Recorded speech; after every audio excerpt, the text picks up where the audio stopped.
If Bonnie and Clyde had a daughter, she'd be sitting across the coffee table telling me her life story.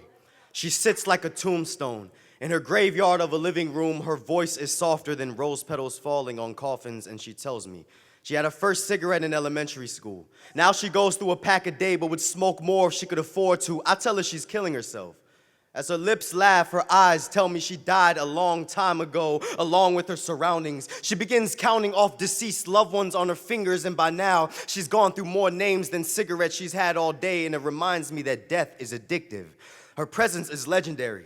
Hair runs down her shoulders like the famous Montana river she grew up around. Eyelashes like bristles that brush scriptures. Her head turns like a page in the Bible. Told me the story when her mom got her to try crack for the first time like it was a parable. See, she hates her history of inhaling, yet somehow she treasures her past, but treats tomorrow like yesterday's trash. Go figure. She hasn't had a reason to live since she was a kid. Her heart is battered and bruised. It drums in rhythm with an abused tune, so even breathing reminds her of the beatings that occurred in her ribcage of a home that was made out of bloodstains and bones. She didn't play with her food when she was younger, so hunger became her childhood friend. Love was something that Bonnie couldn't lend, while Clyde could only spend his quality time trying to make jail bars bend, because when her older brother was born, it gave them a dose of life that they weren't ready to try. So it's no wonder why they treated their second child like a bad high, because parenting to them was more like a recreational drug that they weren't too comfortable with. Had a bad experience the first time, so Sarah became a syringe they couldn't seem to really connect with. But I guess too many rubber bands over time can change the flow of love in the bloodstream. But now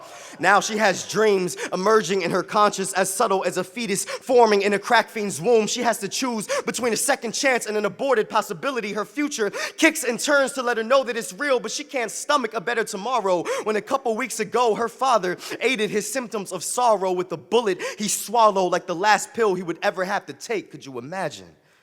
Could you imagine your father pointing a barrel at his own face? Could you imagine?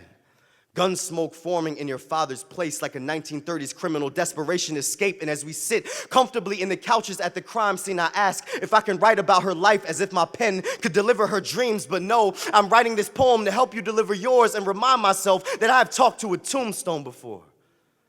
She had death dates chiseled into her wrinkles and hardships cemented into her background, and I will never forget the moment she told me yes and blew out her last bit of smoke. I could have swore I saw her father's ghost form in front of her and tell her, "You have another chance."